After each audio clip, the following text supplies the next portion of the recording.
विद्यार्थ्यांच्या संदर्भातील आता एक महत्त्वाची बातमी आहे। केंद्रीय माध्यमिक शिक्षण मंडळ अर्थात सीबीएसई 10वी बोर्डाच्या परीक्षा वर्षातून दोनदा होणार आहेत। सीबीएसईनं नवीन धोरण लागू करण्याचा निर्णय घेतलाय। नवीन धोरण 2026-27 या शैक्षणिक वर्षापासून लागू करण्यात येईल। पहिली बोर्ड परीक्षा 17 फेब्रुवारी ते 6 मार्च या दरम्यान, तर दुसरी बोर्ड परीक्षा ही 5 ते 20 मे या कालावधीमध्ये घेण्यात येणार आहे। आता या नवीन मसुद्याला अंतिम मंजुरी देखील दिल्याची माहिती सध्या समोर येते।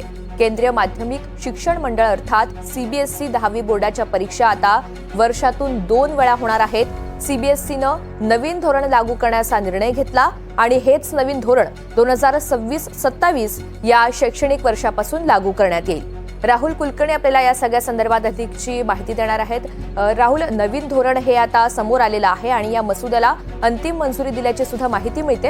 अधिकची काय घडामोड?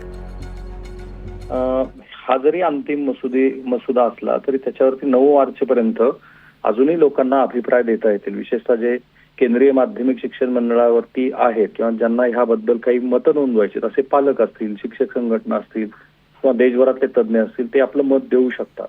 परंतु जवळपास हे निश्चित झालेलं आहे की 17 फेब्रुवारीला एक आणि 6 मार्चला दुसरी अशी 2 परीक्षा घ्यायच्या। 2026 पासून हा पॅटर्न देशात लागू होईल।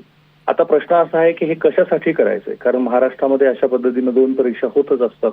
दोन्ही पद्धतीच्या परीक्षा 10वी आणि 12वीला लागू आहेत। तर मुख्यत्वे असं सांगितलं जात आहे की तणाव कमी करायचा आहे, विद्यार्थ्यांवरती जो तणाव येतो आहे आणि वाढती विद्यार्थ्यांची संख्या बघता अधिक पारदर्शी पद्धतीने परीक्षा व्हायच्या असतील तर 2 टप्प्यामध्ये दोन्ही वेळेला 2 संधी देऊन अशा पद्धतीने ते करायचं का।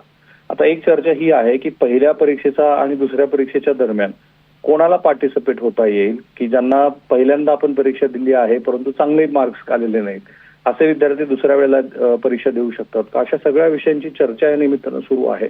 परंतु ह्या चर्चेमागं ज्या पद्धतीनं सोमवारी हा ड्राफ्ट आला आणि त्यानंतर देश पातळीवरती याबद्दलचे मतं वेगळी देत असताना काही केंद्रीय मंत्र्यांनी असं म्हटलं की तणाव दूर करणं हा आमच्या समोरचा पहिला प्राधान्यक्रम आहे आणि तो तणाव दूर करण्याच्या दृष्टीनं आम्ही सीबीएसई बोर्डाने हा निर्णय घेतलेला आहे आणि या निर्णयाची पुढच्या वर्षीपासून अंमलबजावणी होईल। निश्चित। धन्यवाद सविस्तर माहितीसाठी।